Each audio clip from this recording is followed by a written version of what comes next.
नमस्ते सभी को। आज के संभाषण में आज कुछ अलग टॉपिक है। हमारा आज का टॉपिक बहुत ही सुंदर है, बहुत ही इम्पोर्टेंट भी है। आज हम चर्चा करते हैं माइग्रेन या हेडेक। कहिए, माइग्रेन और हेडेक में डिफरेंस होता है। इन प्रेगनेंसी, गर्भावस्था में अगर किसी महिला का अचानक से सर दर्द हो रहा होगा तो निश्चित रूप से घबराहट होती है। क्या किया जाए, कैसे देखा जाए?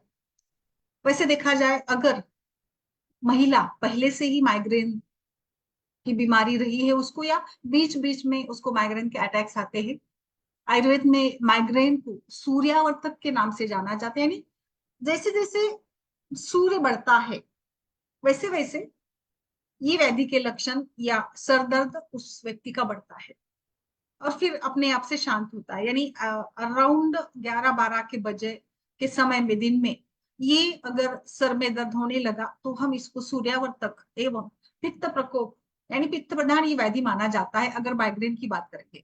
बट किंतु गर्भावस्था में अचानक से सर दुख रहा है तो ये कहीं ना कहीं एक रॉन्ग इंडिकेशन है। क्या इंडिकेशन है? गर्भावस्था में माइग्रेन और सीवियर अटैक अगर आता है तो कहीं ना कहीं आपको इस महिला का ब्लड प्रेशर कंट्रोल है या ब्लड प्रेशर को मॉनिटर करना पड़ेगा। क्योंकि कभी कभी अगर फर्स्ट टाइमिस्टर तो में तो ठीक है, इसको हम मैनेज करेंगे, रेस्ट है। और थोड़ा सा उसमें ना हेतु या ट्रिगर पॉइंट क्या है, किस कारण से ये माइग्रेन या जो भी सर दर्द हो रहा है वो क्या क्या ट्रिगर क्या है उसका, क्या कुछ हेतु अचानक से हुआ, उसको पॉइंट आउट करिए, उसको ध्यान में रखिएगा और फिर उस हेतु को बंद करना है। और आगे मैं डिटेल में बताने वाली हूँ कि किस प्रकार का विचार हमें इस हेडेक की स्थिति में करना है। हमें सबसे इंपॉर्टेंटली रेस्ट है, मेंटल रिलैक्सेशन है और हाइड्रेशन की मात्रा यानी शरीर में पानी की मात्रा को एकदम अच्छे से रखना है। बिल्कुल भी छोटी छोटी बातें हैं। ब्लड प्रेशर मॉनिटर करना बहुत इंपॉर्टेंट है। इसी के साथ साथ कभी हम इसमें अगर पित्त का विचार करते हैं तो पित्त शमन वाली चिकित्सा, फिर हम मौक्तिक भस्म, चंद्रकला रस से लेकर सारी प्रवाल वगैरह, इन सभी का भी इसमें हमें विचार करना चाहिए। बट हाँ, अगर थर्ड ट्राइमेस्टर में अगर ये महिला है तो थोड़ी सी दिक्कत आती है। माइग्रेन का नेचर हर व्यक्ति में यानी हर महिला में अलग अलग हो सकता है। एक माइग्रेन का प्रकार जो मैंने बताया कि सनशाइन या सूर्य के एक्सपोजर के साथ ये बढ़ता है। कभी कभी ये आईब्रोज की ओवर पेन होता है। कभी कभी ये पेन पल्सेटिंग यानी हर एक पल्स के साथ बढ़ता है। ये सर के एक साइड में या दोनों साइड में होता है। कभी ये कुछ मिनट के लिए रहता है, कभी 2-3 घंटे के लिए रहता है, कभी 2-3 दिन के लिए रहता है। कभी कभी ये पेन नेक की तरफ भी चला जाता है। ये इसके एक सामान्य लक्षण मैं बता रही हूँ। आयुर्वेद इसको, जैसे मैंने बताया, सूर्यावर्तक के नाम से जानता है। मुख्य रूप से ये हमारी आदतों के साथ भी जुड़ा होता है। और अगर हमने ब्रेन को या ब्लड वेसल्स को ज्यादा तनाव दे दिया ना तो माइग्रेन होना होना ही है। ऐसे इसके कारण मिल जाते हैं। कभी कभी कुछ लोगों को ना माइग्रेन के साथ फिर उल्टी आती है, खाने का मन नहीं होता है और फिर कुछ लाइक लाइट सहन नहीं करते। वो बोलते नहीं नहीं, मुझे बिल्कुल भी लाइट नहीं चाहिए, मैं एकदम शांति से थोड़ा आराम करना चाहूंगा। कभी कभी कुछ लोगों में उसके प्री सिम्टम्स पूर्व लक्षण के रूप में दिखते हैं। यानी कुछ अच्छा नहीं लगता है, लाइक फिर वो उनको ऐसे आंखों में कमजोरी, आंखों में थकान सी लगने लगती है, तो समझना चाहिए ये 10 में से 1 लोगों को होता ही है। और ये सन और आवर्त यानी एफ्लिक्शन या ब्लॉकेज सूर्य आवर्त, तो बिल्कुल ये सनराइज या इसके पिक टाइम पे ये बढ़ता है। तो हमें ये विचार करना है इसमें कि पित्त का प्रकोप, कुछ और भी कारण क्या है। ये जैसे मैंने बीपी का एक कारण बताया। कभी कभी चेंज इन स्लीपिंग पैटर्न या कम नींद लेना स्ट्रेस फैक्टर है। कुछ महिलाओं में, अभी ये प्रेगनेंसी वाली बात है, बट अगर नॉन प्रेगनेंसी की बात करेंगे तो अगर महिला कुछ बर्थ कंट्रोल पिल्स का प्रयोग कर रही है तो उसमें भी हार्मोन्स फ्लक्चुएट होते हैं। यानी आप जानिए कि हार्मोन्स के बदलते भी माइग्रेन का अटैक हो सकता है। स्ट्रेस का मैंने बताया। अभी हमारे यहाँ पे केस हुई थी। आ, आजकल जो लोग, मतलब जो हमारे इसमें त्योहार या अलग अलग प्रकार के जो उत्सव मनाए जाते हैं ना, उसमें भी कई बार देखा जाता है ना, इतना लाउड ये होता है ना, डीजे लगाया जाता है। अभी अभी 1 महीने पहले यहाँ हमारे यहाँ सोलापुर में बहुत ही ज्यादा लाउडली ये सभी ने करते हैं, जयंती वगैरह साथ ये करते सेलिब्रेट करते हैं ना, तो जोर से वहां पे लाउड स्पीकर और डीजे लगाया जाता है। तो अभी अभी फिलहाल एक ऐसे हम 65 के आसपास उनकी उम्र थी, बस ऐसे ही वो घूमने गए थे उधर, उसमें जो ये निकलती है ना, यात्रा निकलती है ना, शोभा यात्रा, उसमें गए थे, डीजे बहुत जोर से डीजे था। पता नहीं क्या हो गया अचानक से, वहां से गुजरते समय डीजे की आवाज से अचानक वहां पे कोलैप्स हो गए, कोमा में चले गए, और 10-12 दिन के बाद उनकी डेथ हो गई। अभी अभी कल की एक न्यूज है, इसी डीजे के कारण एक स्टूडेंट की, डांस कर रहा था वो डीजे भी लगाकर, कुछ होगा प्रोग्राम वगैरह, तो उसका भी वहां पे अटैक्स के कारण उसका भी डेथ हो गया। तो लाउड साउंड सच में ये, जैसे हम पढ़ते हैं ना, जैसे हम प्रैक्टिकली भी देखते हैं ना, रस धातु सारता, रस धातु असारता, तो रस धातु ठीक नहीं है, फ्लूइड लेवल मेंटेन नहीं है, तो बिल्कुल वॉइस नहीं सहन होता है, चिड़चिड़ापन रहता है। कभी कभी किसी व्यक्ति को स्ट्रॉन्ग परफ्यूम से भी वोमिटिंग आती है या सर में दर्द होता है। हमारे आजकल बहुत स्ट्रॉन्ग टाइप के जो डिटर्जेंट आते हैं, या जैसे सावलान हो गया या हार्पिक वगैरह है, उसका भी आवाज जो ये होता है ना, स्मेल होता है, ऑर्डर होता है, वो भी कभी कभी सहन होता है, खास करके अगर आप मुंह के पेट है, तो ऐसे स्ट्रॉन्ग चीजों से, गंध से भी हमें नफरत होने लगती है। तो ज्यादा उपवास करना ये भी एक पित्त प्रकोप का कारण हम मानते हैं, स्ट्रेस एंजाइटी भी ये कारण होता है। सो बिल्कुल इस प्रकार से ये कारण इसके है। फिर कुछ बेकिंग आइटम्स है, बेकिंग सोडा का प्रयोग करना, या हेवी प्रोसेस्ड फूड का प्रयोग करना, नॉनवेज बहुत ज्यादा खाना, फर्मेंटेड फूड का सेवन करना, जो आयुर्वेद के हेतु है वात विकृति ये है एक प्रकार की, और ये वात प्रकोप का कारण सारे इसमें आ जाता है। कभी कभी मैंने जैसे बताया ना, वोमिटिंग और कुछ अच्छा नहीं लग रहा है, मजा नहीं आ रहा है, ये भी पेशेंट बताता है। तो ये अलग अलग व्यक्ति में इसके लक्षण थोड़े बहुत अलग अलग हो सकते हैं। आयुर्वेद में, यस, आयुर्वेद में इसको क्या देखे, इससे जैसे मैंने बताया ये पित्त इन्वॉल्वमेंट है, बट गर्भिणी अवस्था में हमें थोड़ी सी लिमिटेशंस आ जाते हैं। अगर ऐसे ही अगर कोई महिला या कोई किसी व्यक्ति को हेडेक या माइग्रेन होता है, तो हम वहां पे क्षीरधारा, तक्रधारा बहुत सुंदर काम करेगी। ये सारी वात शमन की चिकित्सा है, मेंटल रिलैक्सेशन होगा, मस्तिष्क पर काम होगा, और पित्त शमन का भी कार्य होगा। यहाँ पे हमें आलोचक पित्त और प्राण वायु, उदान वायु, इन सभी का विचार करना है। ऑयल पुल्लिंग, कवल ग्रह, इसमें चंदन आदि तेल महाना। अभी इसको थोड़ा हम गर्भिणी के पॉइंट ऑफ व्यू से सोचते हैं आरती जी। यस बिल्कुल, प्यूबर्टी में, ओके आरती जी। तो देखिए, बिल्कुल मेरा तो वही प्रयास है, मैं ज्यादा से ज्यादा अलग अलग विषयों को सिखाती रहती हूँ। सो अभी प्रेगनेंसी में लिमिटेशंस है, तो प्रेगनेंसी में हम शिरोधारा ज्यादा प्रीफर नहीं करते हैं। इसमें आप ना कवल ग्रह करवाइएगा, ऑयल पुलिंग नारियल तेल से कर सकते हैं, चंदन आदि तेल से कर सकते हैं। ये धातु सारता तो बहुत ही सुंदर विषय है मैम। फिर हम नस्य, इसमें मुझे बेस्ट लगता है, क्योंकि जैसे मैंने बताया ना, हमें आलोचक पित्त, प्राण वायु, व्यान वायु, इन सभी का भी विचार करना है। तो आप ना सिंपली गाय के घी, देखिए पित्त शमन वाला ही घी या नस जो तेल आप यूज करेंगे, क्योंकि यहाँ पे हमें पित्त का प्रकोप ही दिखता है। तो जो भी यूज करना है आप सिंपल घी यूज करिएगा, बेस्ट रहेगा। गर्भिणी अवस्था में वैसे भी हमें तीक्ष्ण उपचार नहीं करने चाहिए। षडबिंदु तेल भी ले सकते वैसे, या फिर गाय का घी, बिल्कुल, या फिर चंदन या ऐसे कुछ आपने प्रिपेयर करके भी घी का उपयोग कर सकते हैं, तो वो भी चलेगा यहाँ पर। इसी के साथ साथ यहाँ पे उस महिला को पूरी तरीके से हाइड्रेशन में रखिए, पानी की मात्रा, जितना जो लिक्विड सारे प्रकार के जूसेस है, फिर इसमें आप एक शूरस दे सकती है, नारियल का पानी है। फिर हम लोग फांट कल्पना का शरबत, कल्पना का प्रयोग कर सकते हैं। अलग अलग शरबत मैंने हमेशा से बताए हैं, इसमें यष्टि मधु का प्रयोग करिएगा, आंवला शरबत बेस्ट रहेगा, पित्त शमन भी हो जाएगा, एनर्जी भी रहेगी, पेशेंट को सर्दी और जी मचलाना, खाने का मन नहीं, ये सारा सारा प्रॉब्लम इसमें सॉल्व हो जाएगा आंवला प्रयोग करते हो तो।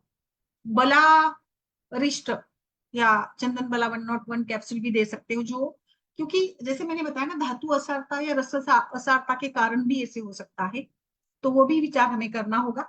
एक मैंने इसमें पथ्यादि काढ़ा का अच्छा उपयोग देखा है। पथ्यादि काढ़ा ये बेस्ट है ऊर्ध्व जत्रुगत विकारों में, और खास करके सभी प्रकार के सिर दर्द या कभी कभी कान का दर्द, यानी ऊर्ध्व जत्रुगत अवयवों के दर्द के लिए ये पथ्यादि काढ़ा बहुत सुंदर काम करता है।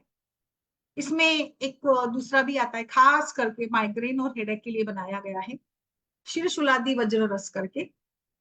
वो भी काफी सुंदर तरीके से काम करता है। फिर हम लोग पित्त शमन के लिए प्रवाल है, प्रवाल मुक्ता और फिर भूनिमादि काढ़े के साथ इसको देते हैं ना, तो पेशेंट में जो अगर घबराहट है या उसको इसी कारण से थोड़ा हल्का बुखार भी लग रहा है, तो भूनिमादि काढ़ा देंगे तो बुखार भी कम हो जाएगा, क्योंकि बुखार या ज्वर भी पित्त का प्रकोप है, तो वो यूज करिएगा वहां पर। फिर हम मौक्तिक युक्त जो कामदुधा रस है उसका प्रयोग कर सकते हैं। हाँ, एक और बात, जैसे मैंने रस धातु की बात की, तो रक्त का भी विचार करना है कि रस धातु असार है तो रक्त भी इतना ठीक नहीं बनेगा। तो हमें रक्त पर काम करने वाले कुछ, जैसे लोह कल्पना का प्रयोग आप कर सकते हो, सप्तामृत लोह है, बेस्ट रहेगा इस कंडीशन में। गोदंती भस्म मेरा फेवरेट है इस कंडीशन में।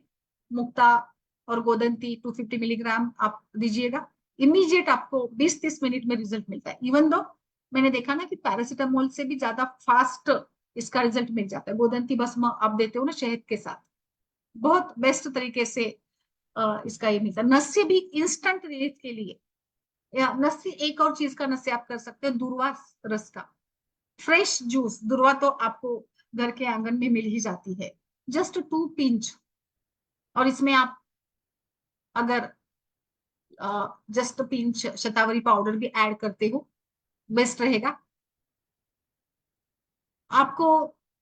फिर धनिया का जो है, धनिया का फांड बढ़ाकर धनिया का काढ़ा बनाकर, फिर पित्त शमन के लिए हम रेजिन्स है, रेजिन्स को भिगोकर आप उसको खिलाइएगा। वो एक प्रकार से न्यूट्रिशन भी मिलेगा, उसका पोषण भी सही होगा और पित्त का शमन भी होगा। फिर द्राक्षा के भी, द्राक्षावलेह जैसे भी कुछ है, हम एक और मैंने यूज करवाती हूँ मैं प्रेगनेंसी में, खास करके लिमिटेशंस आते हैं तो कोल्ड कॉम्प्रेस करिएगा, यानी बर्फ लेकर बर्फ को कपड़े में बांधकर उसको सिकाई करिएगा, बर्फ से सिकाई करिएगा उसके फोरहेड पर, और लगे उसको जहां जहां पर भी पेन लग रहा है ना, वहां वहां पर आप इसको वहां पे कोल्ड कॉम्प्रेशन या बर्फ से मसाज करवा सकते हैं। हल्का हल्का करिएगा। कभी कभी पेशेंट बताते नहीं है ना, बट कभी कभी अगर माइग्रेन के पेशेंट्स में कॉन्स्टिपेशन वगैरह रहा या कुछ गैस्ट्रिक प्रॉब्लम रहे या बर्निंग या ब्लोटिंग का अगर लगता है आपको, तो वो भी रूल आउट करेगा, क्योंकि कहीं ना कहीं दर्द, शूल, वेदना ये बात का ही लक्षण है। और फिर अगर हमने इसको अनदेखा करा तो आपको रिजल्ट जल्दी नहीं मिलेंगे। कुछ महिलाओं की, अभी ये आउट ऑफ हमारे आज के टॉपिक से अलग है, बट जैसे मैडम ने भी सजेस्ट किया था प्यूबर्टी, बिल्कुल ये कुछ मैंने देखा है कि पीरियड के आते आते भी कुछ महिलाओं में ना सर दर्द होता है। और दूसरा एक मिल जाता है मेनोपॉज में, एल्डरली महिलाओं में सर दर्द, migraine after the age of 35 भी कॉमन है। और कुछ महिलाओं में डेट के आते आते। बट यहाँ पे जैसे मैंने कारण बताया था, हार्मोन फ्लक्चुएशन या अगर पिल्स वगैरह का प्रयोग करते तो भी ये हेडेक या माइग्रेन होना बिल्कुल मतलब कॉमन है। तो हमें पित्त वात दोनों का विचार करना है। बाकी सारे खान पान के नियम है, या नींद अच्छी होनी है, स्ट्रेस लेवल को कम करना है, पानी की मात्रा को अच्छा रखना है, अल्कोहल और बाकी जो चीजें हैं उसको दूर रखना है। आप पादाभ्यंग भी कर सकती है, उसका भी रिजल्ट अच्छा मिलता है। जहां पर भी स्क्रीन ब्राइट मतलब ब्राइटनेस है, मोबाइल, टीवी, कंप्यूटर, वॉटेवर, उसका उपयोग कम करें। कोल्ड बाथ, जैसे कोल्ड कॉम्प्रेशन करा आपने, उसी प्रकार से कोल्ड बाथ, या जो मुख्य रूप से जो ट्रिगर पॉइंट है ना, उसको आप खुद ढूंढिए कि किसके कारण ये ट्रिगर हुआ माइग्रेन। जो भी रात्रि जागरण है, ट्रैवलिंग है, any type of cosmetic, body spray, जो भी है कंट्रीब्यूटिंग फैक्टर जो कि इस कंडीशन को इंड्यूस किया है, ऐसे आपको लगता है, मतलब क्योंकि माइग्रेन ये इंस्टेंट होता है ना, अचानक से हो जाता है कि भाई सर दर्द हो रहा है, जैसे मैंने बताया कुछ स्ट्रॉन्ग परफ्यूम्स के कारण भी होता है। फिर आपको इसमें शीतली प्राणायाम का बेस्ट रिजल्ट मिलेगा। शीतली प्राणायाम ये पित्त शमन के लिए ही किया जाता है, और प्राणायाम से वैसे भी रिलीफ मिलेगा। और शीतली से खास करके पित्त का शमन होता है, तो शीतली ये इस कंडीशन के लिए बहुत अच्छा है। एक और अभी प्रेगनेंसी अवस्था है तो ना दूध आप तो देते हैं, तो दूध के साथ केसर मिलाकर आप दे सकते हो, या ये केसर, सैफरॉन और घी मिलाकर हल्का सा सवेरे सवेरे एम्प्टी स्टमक ये नस से भी देते हैं तो भी काफी सुंदर रिजल्ट मिलता है। आप इसमें ना चेहरे पर अलग अलग तरीके से टैपिंग या चेहरे पर हल्का सा दबाव आप डाल सकते हैं। इसमें जैसे हल्के से आपकी पहले 2 अंगुली से, जैसे ये हमारी फर्स्ट तर्जनी जो होती है ना, वायु महाभूत का प्रतिनिधित्व करती है, तो इसके द्वारा आप इस प्रकार से हल्का सा माथे पर अगर टैप करते हो या यहाँ पे थोड़ा सा स्टिमुलेशन भी देते हो ना, तो काफी सुंदर रिजल्ट्स इसके मिल जाते हैं। इस प्रकार का ये टेक्निक है जिसमें हम सिंपली जैसे हमने कोल्ड कॉम्प्रेशन किया इसी प्रकार से इसको आप स्टिमुलेट करते हो या टैप करते हो तो भी पेशेंट को काफी हल्कापन या काफी रिलीफ उसको मिलता है। इसी के साथ एक और हमने देखा था, जो हम कुमकुम आदि का प्रयोग करते हैं ना, इसी कुमकुम आदि गुरुत्व का प्रयोग करना है, बट यहाँ पे हमें कुमकुम आदि गुरुत्व का नस्य के लिए प्रयोग करके आप देखिएगा। सिंपली जो नस्य जिस प्रकार से हम लोग करते हैं ना, उसी प्रकार से इसका नस्य काफी अच्छे रिजल्ट्स इसके हमें मिल जाते हैं। कुमकुम आदि गुरुत्व का उपयोग करना है आपको। नस्य इसमें काफी सुंदर तरीके से इस कुमकुम आदि गुरुत्व का नस्य करके आपको सुंदर रिजल्ट्स मिल जाते हैं। नेजल इंस्टिलेशन काफी सुंदर रहता है।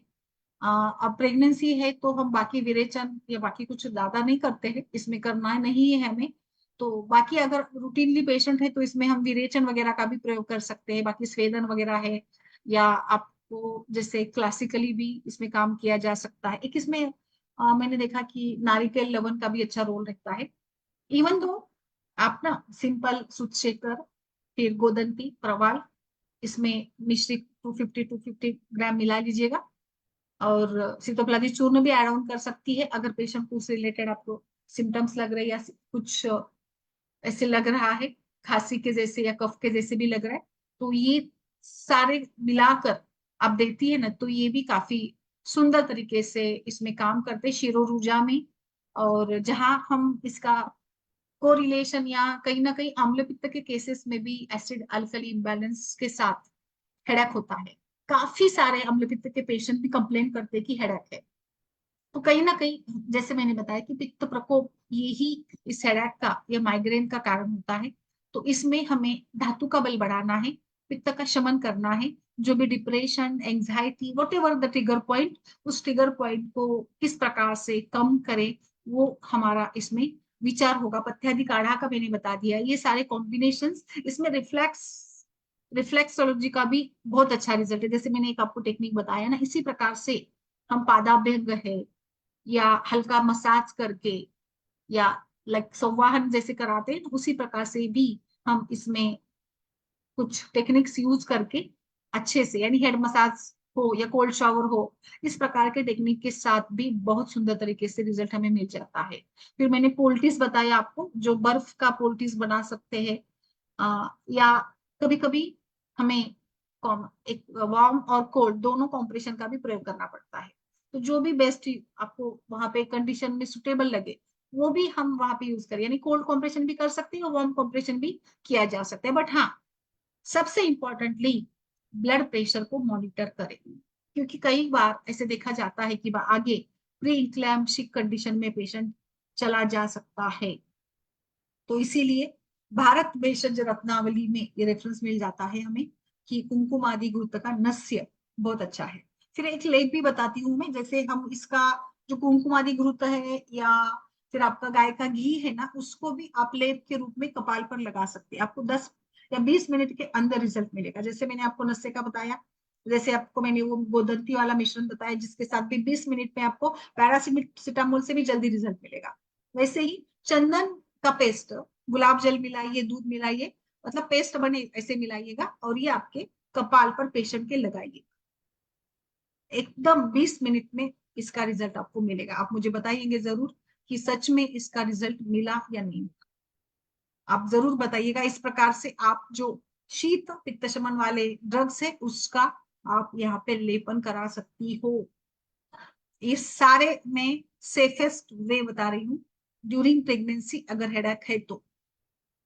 और बीपी मॉनिटर करके फिर उस प्रकार से आप देखिएगा, क्योंकि फिर आगे कंडीशन इसकी वर्सन ना हो जाए। आपका भी जो अनुभव है, हनुमान सिंह जी, आरती जी, ज्योति जी, गोपाल कृष्ण जी, नमस्ते।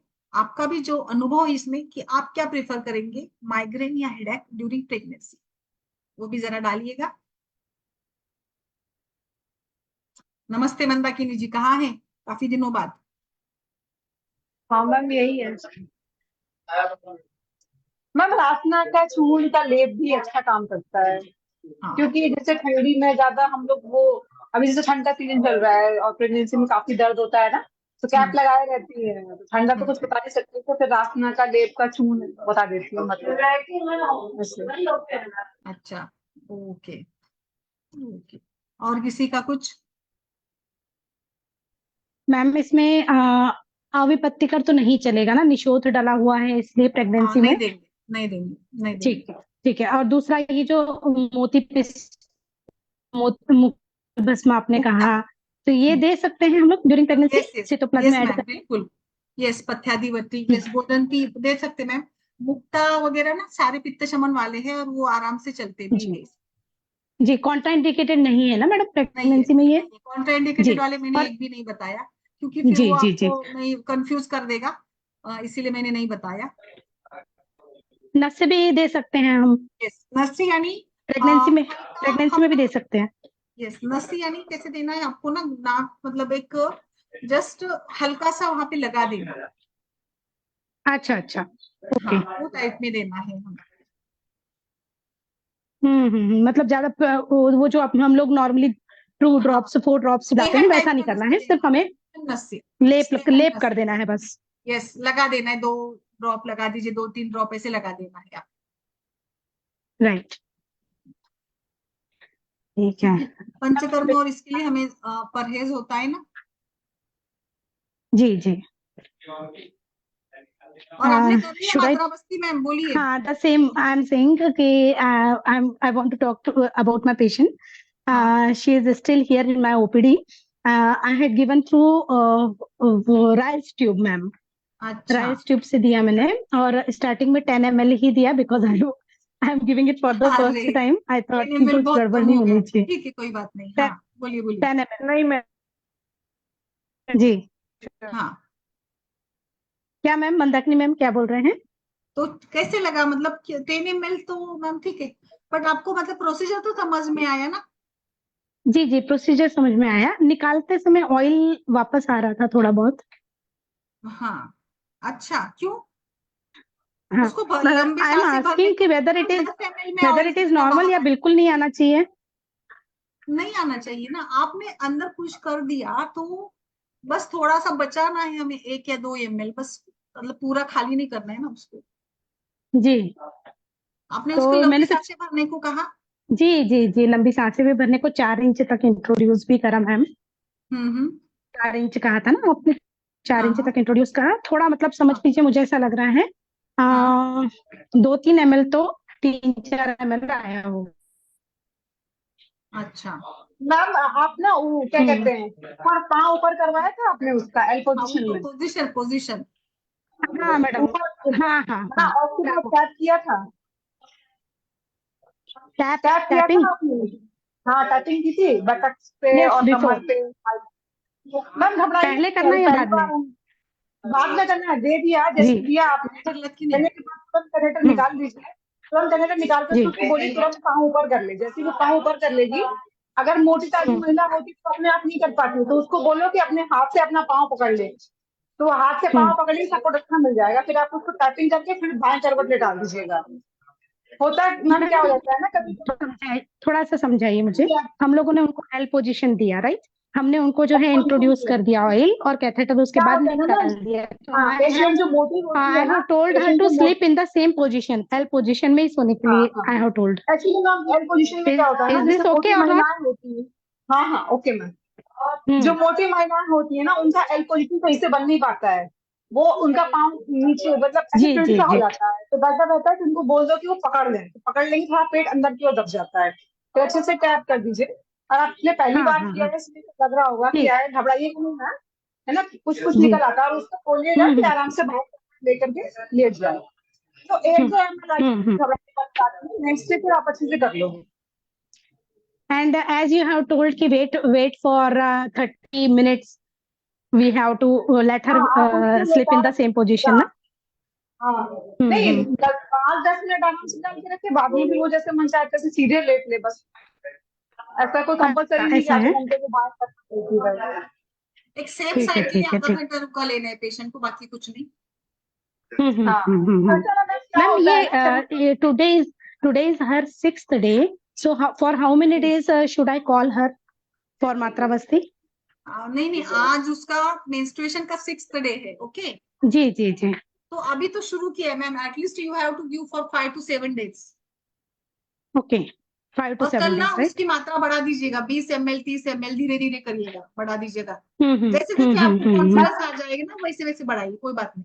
मैम क्या होता है ना इसमें, जैसे पेशेंट को ना ऑयल दे दो ना, तो पहले दिन क्या होता है, वो गैस पास कर देती है, उसमें ऑयल निकल आता है, और आपको लगा हुआ कि हमें ऑयल निकल गया, तो उसको गैस बोलिएगा निकल। कि जैसे तुम्हें लगे कि गैस पास हो रही है, तो उसको हम्म धरने से मत करना, आराम से धीरे धीरे धीरे धीरे पास करना, क्योंकि वो गैस जल्दी से फाट करते हैं ना, हम्म तो उसमें निकल जाती है हम्म थोड़ा सा तेल।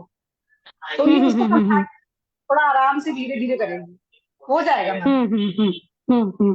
ठीक है मैम, मैं उसको 5 to 7 days कन्विंस करूंगी बुला Yes, करके कि आना क्योंकि है। रिजल्ट नहीं आएगा मैम ना, जैसे मतलब आप 1-2 दिन से रिजल्ट नहीं मिलेगा। ये केस राइट पीसीओडी की राइट। केस है और ना। मतलब मैम 20 ml कल देती हूँ, फिर 30 ml दे दूंगी, मैक्सिमम कितना देना है?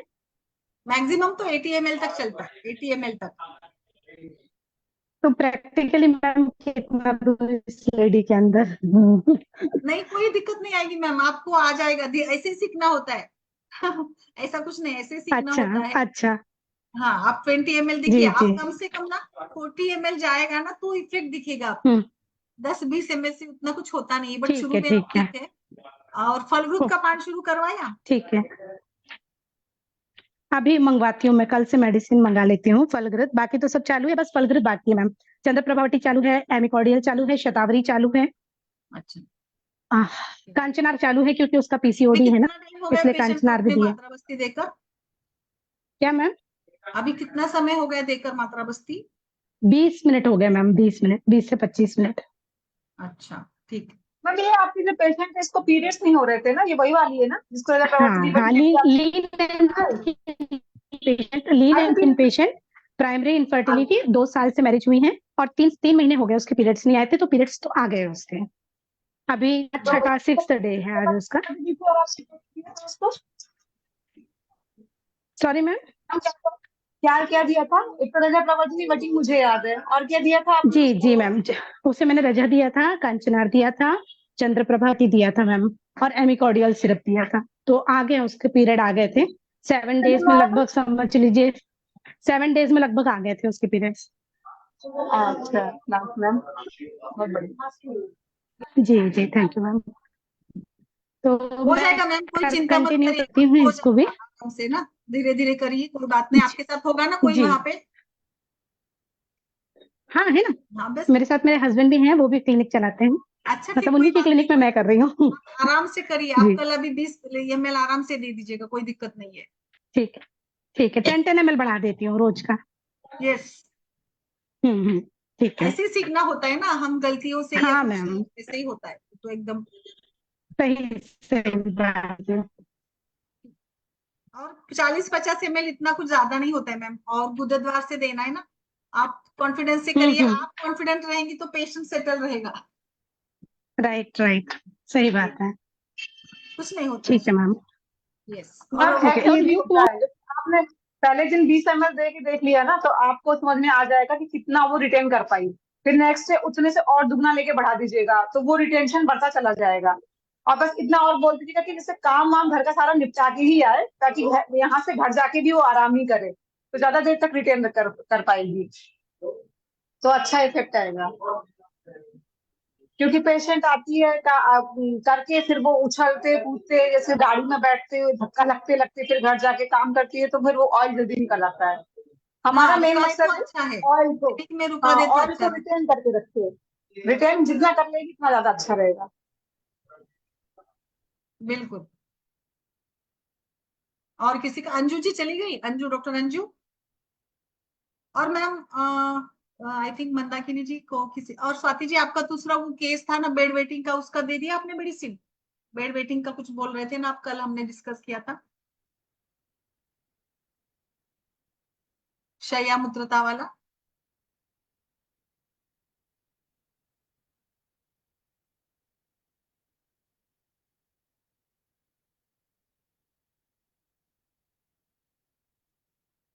शैया मूत्र वाला जो था ना।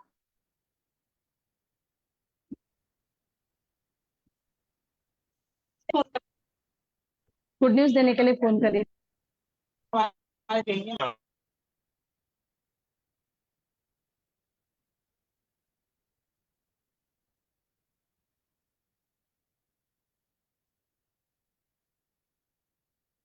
और कोई केस वगैरह हो तो बताइए।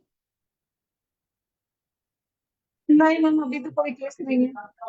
और वो जो पेशेंट थी मेरी स्पेज़मोडिस्मेनोरिया वाली, अभी तक उसका पीरियड आया ही नहीं, दवाई मैंने बंद करा दी, फिर वो भी घूमने चली गई। कितने दिन हो गए? 1 महीने से ऊपर हो गया, 1 महीना 15 दिन हो गए आया ही नहीं। तो बोली मैं घुमाऊं, मैंने कहा आ जाओ घूम आओ, पहले घूम घाम के आओ फिर देखते क्या है। अच्छा, ठीक है, ओके मैम। और को, ये आप आई नहीं उस दिन? हाँ मैम थोड़ा घर में ना गेस्ट वगैरह आ गए थे कल आए तो नहीं, कल आए इसलिए। नहीं आप? हाँ परसों तो मैं आई थी, आधा सुन पाई, फिर उसके बाद कल नहीं आ पाई, कल गेस्ट वगैरह आ गए थे परसों आ उन्हीं गई में थी? रह। अच्छा। परसों, हाँ परसों आधा सुना था मैंने आपका, आधे में चली, आधे में लोग आ गए थे तो फिर मैं गर्म करने लगी अच्छा, थी। कैसे लगा, कैसे लगा? परसों वाला अच्छा था, जितना मैं सुन पाई थी, बहुत मजा आया उसको सुनने में, लास्ट का रह गया था मेरा। अच्छा अच्छा, ओके ओके, ठीक है ठीक है। कर लीजिए ज्वाइन, अच्छा रहेगा, वो एक इंटरेस्टिंग अलग टॉपिक है, बहुत ही मैम ये मजा नाड़ी आएगा। वाला मुझे करना है ज्वाइन, दोबारा कब करोगे आप, मतलब मुझे बताइएगा वो नाड़ी एक्चुअली वाला ना, मेरा। नाड़ी वाला ना मैम अभी आज है 6:30 बजे का, वो लोग ही आए नहीं, तो मैं वही वेट कर रही अच्छा हूँ कि वो भी आ जाए पर तो। नाड़ी वाला सवेरे लीजिए ना, सवेरे अच्छा रहता है, हम लोग भी थोड़ा खाली हो जाते हैं शायद मॉर्निंग में। मैम 9 बजे मेरी ड्यूटी रहती है। अच्छा अच्छा अच्छा, सॉरी मैम, सॉरी नहीं नहीं नहीं, सॉरी। बताती हूँ, मैं 9 बजे रहती, मैं संडे आती हूँ को सवा, मैम, सुनिए तो, संडे मैं ही कर आती हूँ, लीजिए कर लीजिए। मैं आती हूँ 5:15 बजे, और बस थोड़ा फ्रेश हो गई, चाय पी लिया, तो मैं बैठ जाती हूँ 6 बजे की क्लास को, और फिर 7 साढ़े 7 बजे तक ये चलता है, थोड़ा फिर घर में 1-2 घंटा रात में, मतलब इतना टाइट शेड्यूल हो रहा है ना। नहीं तो मुझे बहुत इंटरेस्ट है इसमें, बट टाइम नहीं कैसे नहीं निकाल, कोई नहीं। फिर मैं नहीं 6 बजे। आप जैसे चाहो तैसे करो, हम टाइम निकाल लेंगे फिर उस हिसाब से, नहीं होगा तो 3 बार 4 बार ज्वाइन कर लेंगे, आ ही जाएगा। नहीं नहीं नहीं नहीं, कोई नहीं, आ जाएगा, इसमें कुछ ये नहीं है, मतलब वही मैं टाइम का मैनेज का ही देख रही हूँ कि कैसे कैसे टाइम मैनेज करे करके, या फिर जी सवेरे का जैसे 8 दिन का ऐसे लेना पड़ेगा, 6 से 7 या 7 से 8, फिर थोड़ी तैयारी वगैरह भी करनी पड़ती है ना, सवेरे निकलना होता है तो घर के थोड़े काम भी करना होता है, ऐसे भी है, थोड़ा घर का देखना ही पड़ता है कितना भी कहे तो। वैसे नहीं सही बात है। कुछ कितना भी हम लोग ये लगा दे ना, कुक वगैरह लगा दे, कुछ भी हो, बट फिर भी थोड़ा बहुत करना पड़ता है ना घर का काम। चलिए फिर मैं इसको, मैं लाइव वाला बंद कर देती हूँ, मंदाकिनी जी रुकिए, अगर देखते हैं हमारे डॉक्टर्स